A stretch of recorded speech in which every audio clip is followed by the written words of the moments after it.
Hidden within each of us is not only the capacity to love and hate, but to take that final step to be not only a creator, but a destroyer, a mad, unreasoning killer. First space flight. First space flight. Hey yo, I'm tired as fuck. That's what we should call this joint, Tired in Malibu. Yeah. I'm about to fall asleep like shit. I'm about to. Hey yo, everything remain raw. Everything remain raw. Everything remain raw. I'm doing good. School has been so busy recently, just with like doing shows and rehearsals and trying to manage working and friendships and life. But yeah. I love like the go and the busy aspect of it. So I'm thriving. I'm having fun. And what are you learning right now? Yeah, so I go to TMU, Toronto Metropolitan University. I'm in my third year and my major is performance dance. So we do a lot of technique classes throughout the week. We're there like the whole day, 9 to 5. It's like a full-time job. Just doing different styles of dance, ballet, contemporary, jazz, hip-hop, you name it. And then we put on several shows throughout the year. So I just finished one 2 weeks ago. And now right after reading week, the second day back, we already start a new process with a new choreographer. And that's kind of like the ongoing cycle throughout the program. You start a show, you finish it, you start the next, and just keep going. How was the show? The show was so fun. So this one specifically was interesting because instead of bringing choreographers from outside the school, actually our friends and peers are the ones that are choreographing.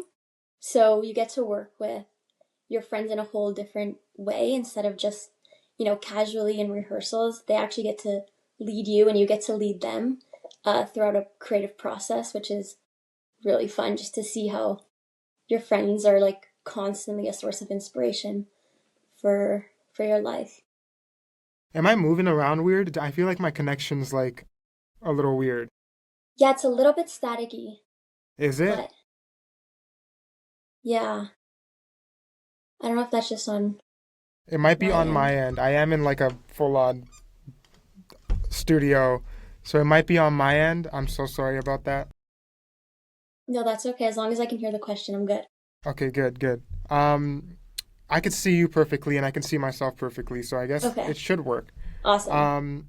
But I did want to ask, do you have any New Year's resolutions for this year? For your course and just any in life? New Year's resolution? I like this question. I think aside from like dance, I've tried to like broaden my idea of what it means to be an artist. So instead of categorizing myself just as a dancer, I kind of want to expand that, how other people view me, and then more importantly, how I view myself. So I've been posting on TikTok recently, actually, and trying to get into more of like the media and fashion world. So that kind of has been an ongoing thing since I'd say like the summer of 2025. But that's just like something that I'm constantly thinking about, just broadening how I want to present myself. Yeah, fashion, media, photography, pop culture has kind of been the way that I'm doing that. Do you have any favorite fashion brands? My favorite fashion brand is Ralph Lauren. They had a new runway line, men's and women's, and that, like, all my friends just know that's like the go-to brand for me. I just love like the sophistication and the classiness and chicness. That's kind of like the goal in how I dress. So I'd say Ralph Lauren for sure. I did want to ask and start by saying, when did you first fall in love with dance? And what did that moment feel like? So I started dancing when I was 2, just to kind of, I think because I'm the second child and the first girl in my family, so my parents just thought, oh, we're having a girl, let's put her in dance. So I did that just like very recreationally, just to do something. And then I never stopped, and I can't even like think of my life without dance. It was until I was, I'm gonna say, like 8 years old that I knew I really liked this activity. So I started competitive dance, and then I did that for several years, and then it was actually within like during COVID times when everything was online, and classes were on Zoom and stuff. And instead of um, hating on dance and uh, just not wanting to do it with in with the circumstances, I actually fell in love with it even more. And I knew that because I loved it in these like weird times of doing it in my living room, I knew I wanted to make it more than just a passion and an activity, and I wanted to make it my career. So I joined a professional or pre-professional actually dance company in grade 11, and that's called Canadian Contemporary Dance Theatre, and they treat you exactly how professionals do. So I did that for 2 years, graduated from there. Those were some of the best years of my life so far in my dance career. And from there, just gaining so much experience and working with choreographers in a professional setting is when I knew for sure, 100%, this is where I want my life to go. So I auditioned for TMU.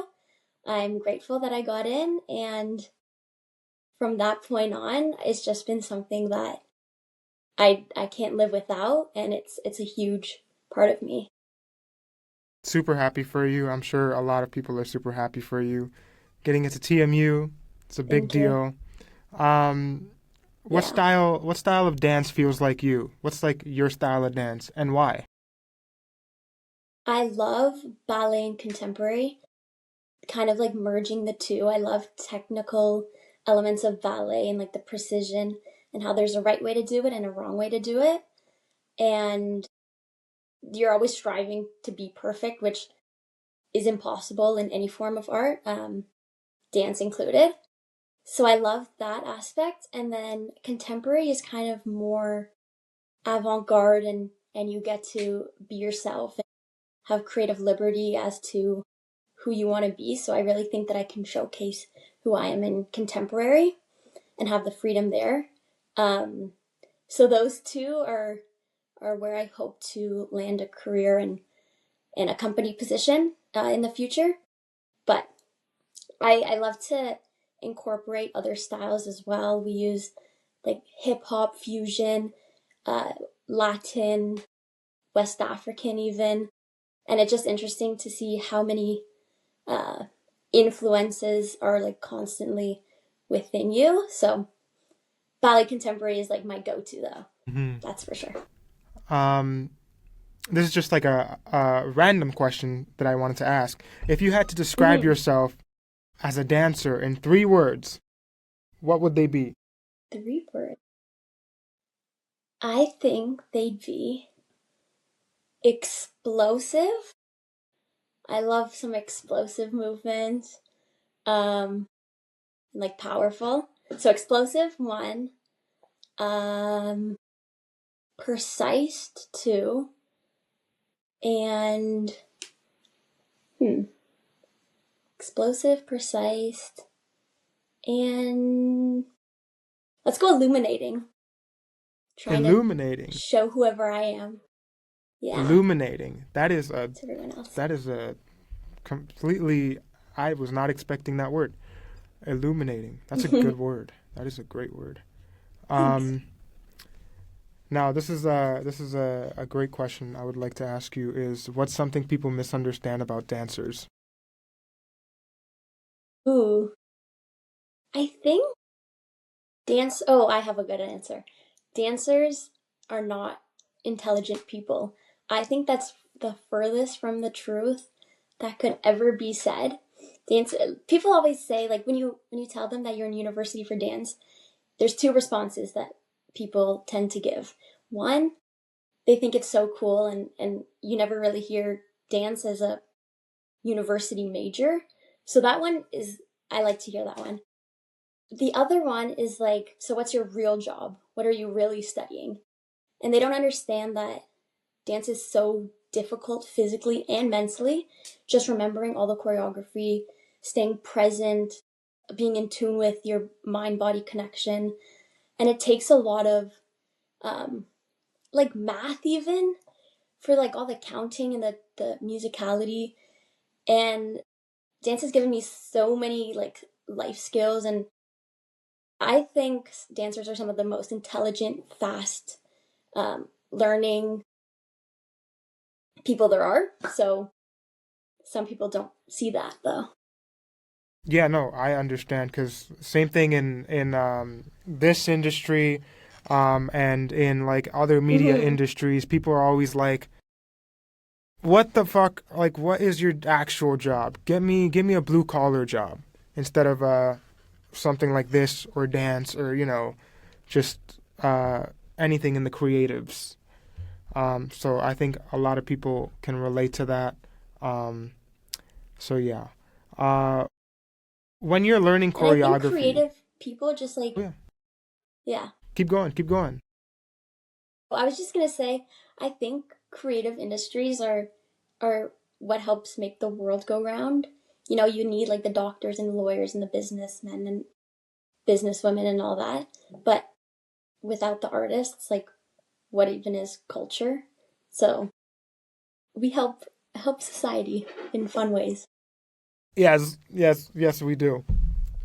Um, so I did want to ask, when you're learning choreography, because I feel like this doesn't get answered a lot, and people don't shine light on this. When you're learning choreography or learning a new set of skills, what's going through your mind when you're learning that new choreography?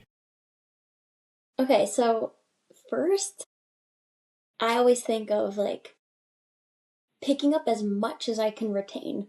So if it's like a movement sequence, just picking up like the broad pictures and like the shapes and the pathways through the body and stuff. And then once I get that and I kind of drill that several times, then I try, because I know that, like I know that it's settled in my body. I try to think past that and think further and like the intentions behind the movement. You can do like a reach with your arm, and it can mean so many different things. And I think that above all else is the most important thing. Just having like the intention and meaning behind the movement. And sometimes choreographers and dance instructors will be blatantly obvious and tell you that straight up, that like, oh, this reach is meant to be, you're like reaching for someone, or like you're reaching past someone, something like that. But if they don't, then it's kind of up to you to create a storyline or like an energy to do that. And that's kind of what we call like dancer's choice or your creative liberty. So just making choices. And if they're wrong, the choreographer will say that, but it's important to put yourself out there and choose something. That's a good answer. I like the way you answered that and worded that. It's a good one. Um, Thank you. so this is like a step two to that question. How do you make a routine when you're learning that choreography? Okay, so um I think just like sequencing different sections, so you can, in dance choreography we like to name sections. So whether it be like, and all the names are like something silly, it just to kind of help you like jog your memory onto what section you're in throughout like a long piece, because several times, more in the professional world, you do pieces that are upwards of 30 minutes, so it's like a lot of dancing, a lot of content to memorize.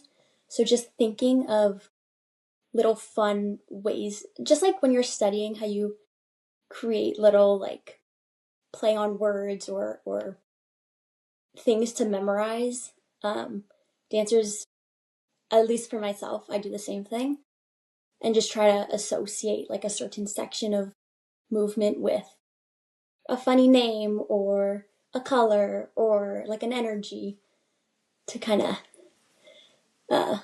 keep that all organized in the head. Mm-hmm. That is interesting. Is there like a funny thing that you had? You were like, this is funny, but this is the one I can like memorize with. Ooh. I think each piece is so different. There's I'm doing a piece right now that I'm in the creative process for, and there's a section that we call like the ball gown. Nobody's wearing a ball gown. Nobody is has anything to do with a ball gown, but it kind of helps you remember like this is the ball gown section. So that's what you have to think about. That's what correlates like the movement to sequence. Okay. Interesting. So there's nothing with ball gowns Mhm. in it. Nothing with ball gowns. We don't even know the costumes yet, but this is the ball gown section. Okay. Well, that is great. This is a question I thought of recently while I was hosting a show, and I wanted to ask, what emotions are hardest for you to portray on stage? Hmm.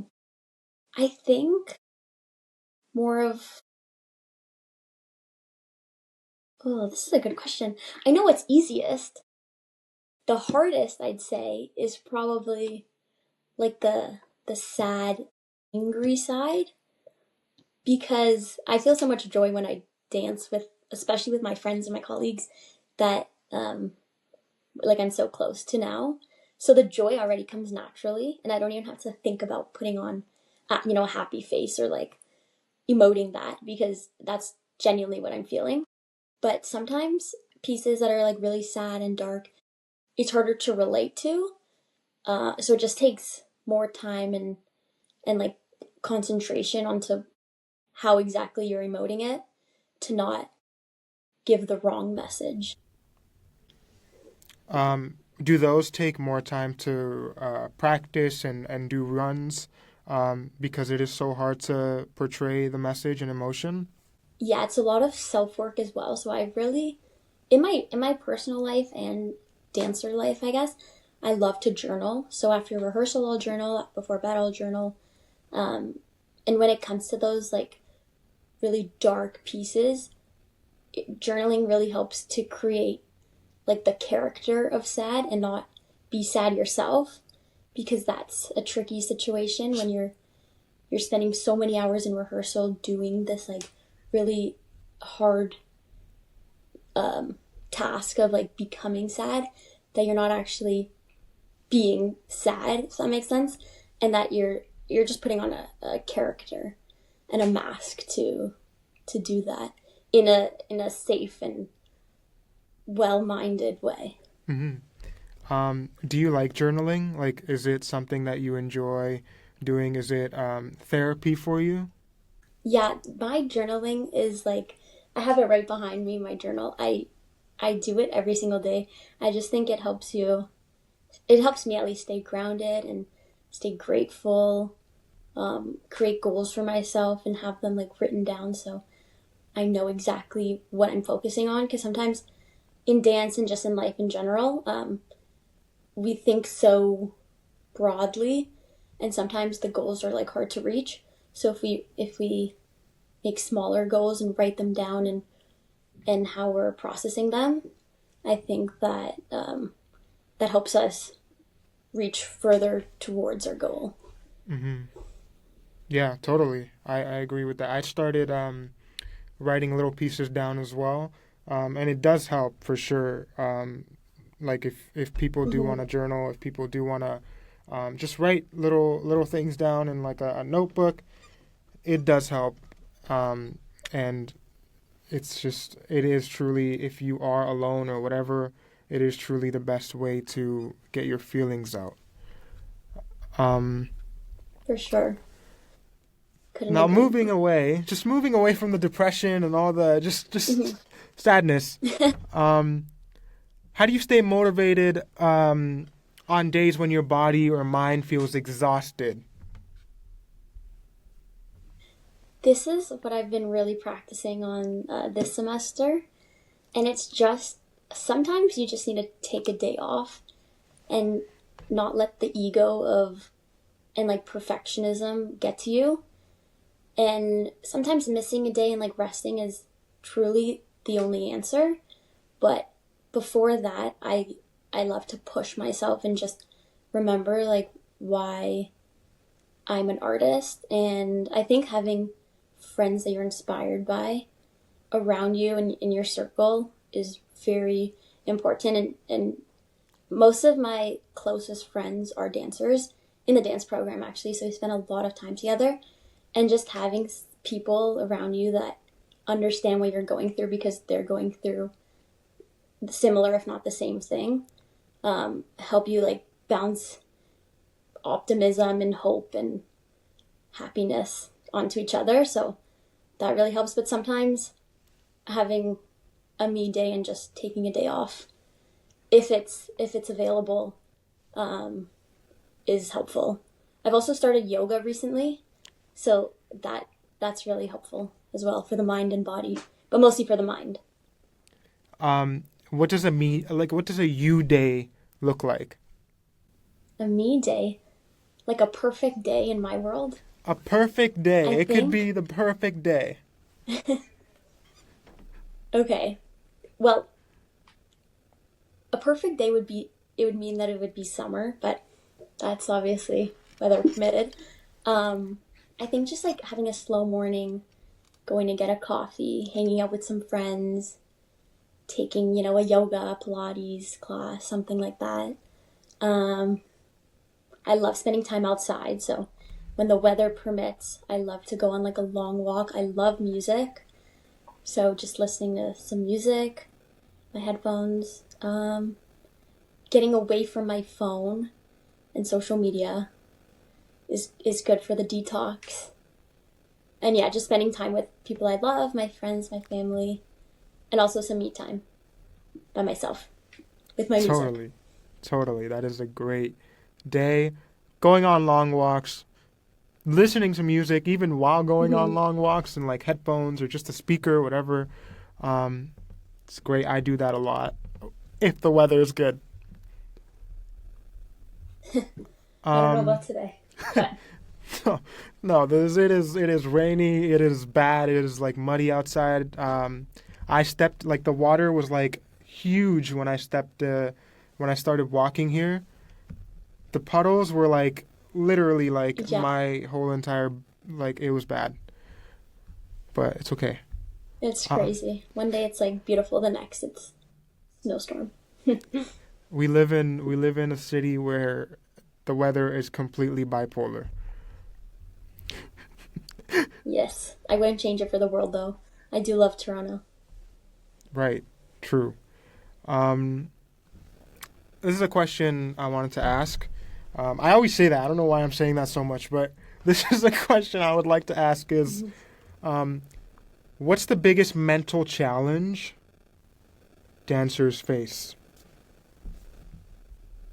I think the strive to be perfect, even when you know that perfection doesn't exist in art.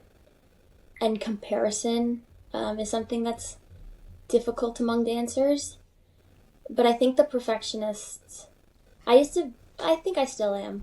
I think it'll always be part of me, striving so much for that perfection that you know you can't reach because it doesn't exist, and just constantly feeling like you can be doing more, even when your schedule is crazy and you're doing all these extra things and all these extra classes and just working on so many projects at the same time, balancing that. But I just try to not think about perfection and think about like who I am and who I want to be as an artist, and most importantly as a person, and blending those two things. Like I'm a dancer and a person, but I'm a person, I don't know if that made sense, but no, yeah, totally. Just having the art live within me and not changing myself for the art. It's a better way to put it, I think. That is a great way to put it. That's a quote-worthy way to put it. So that's a great answer. I will say that is a great answer. Now, with all of that, I wanted to go into your dancer life and wanted to ask, can you describe your most unforgettable performance? Sorry, you cut out a little bit. Unforgettable Oh, performance? yeah. So I wanted to ask, could you describe your most unforgettable performance you've had? The one that's like always in your head? Ooh. I think my first time dancing with the dance company I was in grade 11 and 12, Canadian Contemporary Dance Theatre, because it's so different from competitive dance where you perform like 2-3 minute dances and many of them, and you're constantly having to change and become different characters. This new show and like the more professional route is we had a split show, so there's 4 pieces that are each about 15 to 20 minutes long, and I was lucky enough to be in all of them, casted for all of them. And I remember the first time stepping on stage in one of these professional shows, I just felt like I knew exactly that this is where I want to be. And dancing with people that share that exact same drive and hunger for art and dance was so inspiring. And you're physically exhausted after the shows because you're dancing for upwards like of an hour each day for several days in a row. But my mind was just so alive, and I didn't even feel the tiredness and fatigue because I was with all these amazing people and choreographers and teachers and rehearsal directors, and it just felt like I was at home. That is so cool. I think like what you do and what your peers do, I think dancing is such a cool thing. And I saw like a couple people post, I believe it's the same show that you guys did, and it looked super cool. It looked really like visually appealing, and it looked very cool on camera. I'm sure it was great in person. Like it was definitely probably top tier in person, but on camera it looked great as well with the lighting and everything. It was amazing. Thank you. Yeah, it all comes together in the end. Oh yeah. So I did want to do a segment. This is a segment that I do on this podcast. It is called the Favorites on AILEON segment. It is basically 7 questions that I'm going to ask you that are just general questions. Okay. Very general questions. Are you ready? Okay. Okay. I'm ready. Alrighty.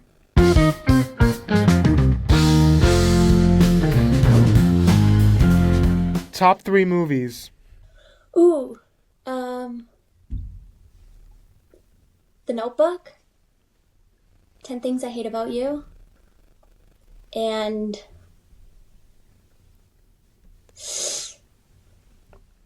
I'm gonna go Tangled. I love some Disney. Tangled. I just rewatched it. It's great. It's great. Fantastic. I can't wait for the live version. Oh, I can't wait either. Lilo and Stitch was amazing. Just saying that, Disney. Favorite Canadian artist? Justin Bieber. Justin Bieber. What's your favorite Justin Bieber song?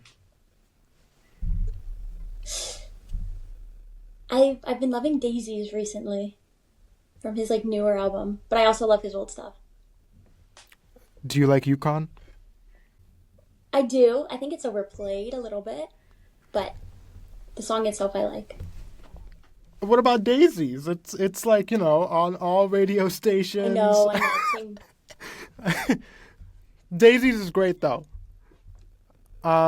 Favorite actor? Yeah, I do like it. Actor, Timothée Chalamet for sure. I'll watch anything he's in. Did you watch Marty Supreme? I have. Great movie. Yeah, it is a great movie. It truly is. Dune is also great. I don't know if you've watched Dune, but I have. You have watched Dune. That was great as well. It's a great movie. Zendaya, Timothée Chalamet. If you're listening, just watch it. Mm-hmm. Whoever's listening, my friends, whatever. YouTube or TikTok? I used to be more YouTube, and now I think TikTok just destroyed my attention span, and I need to start reading again. But I'd say TikTok. Are you a book reader? Do you like reading books? You know what? I haven't recently. I've never really been like into reading books. I do like magazines and more like nonfiction stuff, but I can't get behind like a novel these days. Is it because of the attention span? I don't know. I never really liked reading. I always thought it was boring. Maybe it was just the books I chose, but I like learning about things and like real life situations. So Mm-hmm. more like the nonfiction stuff. Totally. Yeah, I'm not really a big book person either, but I do I support everyone that does books and like writes them because they're so like they go in such a deep head state for writing those For type sure. of like fantasies. Um, Yeah. Best chocolate brand. I don't know brand specifically, but I'm a big dark chocolate fan. So if I can get some dark chocolate, I'm a happy girl. Dark chocolate. Are you do you like the chocolate brand Lind? Lind, their dark chocolate flavor Oh, is great. Lindor? Lindors are Lindor. good. Lindor. Is it Lind Yeah. or Lindor? I don't know. You know what? It's like spelt Lint, but I think it's pronounced Lindor. They I've have been a whole saying bunch of Lind. flavors, actually. They do, and they are top tier. Yeah, Um, premium chocolate. favorite food. So like you could say fast food, you could say a restaurant, you could say just your favorite food. Favorite food. I love Italian food, so I'm gonna go a good lasagna, Oh yeah. Oh yeah. especially homemade. That's my thing. Yeah. That's great. That is yeah. I totally agree. Um, and then last question. Yes. Let's say like you go back and start watching YouTube videos and stuff. Were you ever a YouTube person? Like were you ever like YouTube videos are my thing? I was actually. I loved any like vlog or I used to love the Dolan twins. Those were like my favorite YouTubers at one point. I love Emma Chamberlain. She kind of transformed and like grew up with her audience. So I think that's really interesting. You feel like you have grown up with her. I've been watching her since I think grade 7. So now I'm in third year university. It's been a long time. So I listen to her podcasts and still like follow along with her on her journey in media. That is, I'm a Chamberlain. I did want to talk to you about podcast later on. But first, I did want to ask you one more question about your dancing. I guess you called it your dancer's life. Yeah. Basically, the question is, and you probably get asked this question a lot, or maybe not a lot, I don't know. But a lot of people do say that this question is on their mind sometimes. And it's basically, if you were to close your eyes right now and just think, where do you see yourself in the next, 5 to 10 years? Are you seeing yourself as a professional dancer, still living here in Toronto, traveling? What's your ideal 10-year plan look like? I think in 10 years, hopefully I'd be in a company. There's so many companies around the world. In Vancouver, I visited Vancouver this summer for the first time, 2025, and I just fell in love with the city, the mountains and the beach and just everything about it. And there's a really good dance company called Ballet BC that's located right on Granville Island.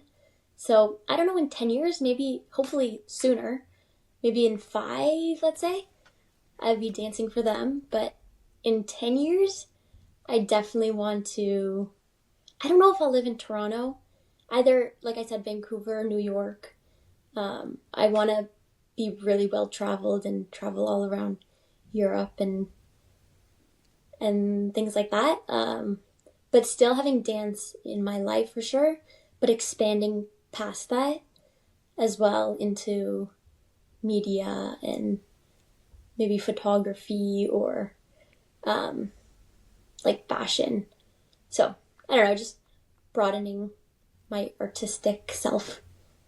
Do you like photography? Are you like a big photographer, like connoisseur? I do. I love just like seeing the world through a lens and creating aesthetics, and I appreciate that a lot. So I think I try to capture as much as I can while obviously living in the moment, but I love looking through other people's portfolios and just looking at stuff that they've shot. Oh yeah, I have so much. I have a lot of photographer friends who are in the Humber program and at York, I believe, who do photography, and their stuff is incredible. The stuff they do. Mm-hmm. So, photography is such a cool aspect, and people say AI is going to take it over, but I genuinely don't think it's going to take it over. I don't think AI. What's your opinion on AI? See, I think the use for it has completely changed for people in society. I think the original use was to make work easier and less time consuming so that you have more space and time to work on your creative self. But now people are using it to do the creative work, which I think completely loses the whole point of it. I think as humans, we're meant to like express ourselves artistically. And like if you're letting AI edit a photo or take a photo or like choreograph a routine, I don't know, it loses the whole meaning of it. So I think people just take it out of context. And I think it can be a useful tool, but it can't replicate exactly what humans do. Totally. At all, Yeah. in my opinion. I agree with that. I just have to ask this question. What's your music looking like? What's your music taste looking like? Well, my music taste, it's a lot of pop. I can give you some like names to throw out. I love Lana Del Rey. I love Tame Impala. I just got his tickets yesterday. I'm really excited. I love A$AP Rocky. Love him. Childish Gambino, Drake, Rihanna, Ariana Grande. Honestly, just whoever I'm feeling in the moment. But those are, I don't know, Frank Ocean, of course. I feel like everyone has him in their like top 10 at least. Those are the names that I listen to on the regular. Tame Impala. Did you listen? I mean, I'm sure you listened to. You got the tickets, but Tame Impala, his new album. I've been bumping that like recently, and my favorites are probably. I love it. I love. What are your favorites? These I'd have to look at. I don't know them on the top of my head. The first one in the album is, I forget what it's called. I sound like a horrible fan, but the first one in the album is like my favorite one. I think it's Mild Ways. Is it Mild Ways? Mild Ways, yeah. Yeah. Obsolete. I like Obsolete. Yeah, the whole album is great. Loser is also great. I'm just throwing names here, but it's great. But yeah, I did want to end this. Thank you for coming on this podcast. I know this was like so random probably for you. No, it was so fun. And it was great Thanks to so much see for you. thinking about me. Yeah, it was like I just like wondered like what is Madison up to these days? No, I'm joking. But yeah, seriously, thank you for coming on this podcast. You're great. You're looking great. You're doing amazing. Thank you. You're in TMU. You're killing it. And just thank you for coming on this podcast. I'm very excited to put this out once I can put it out maybe in the next 2 weeks. But yeah, thank you for coming on here. Awesome.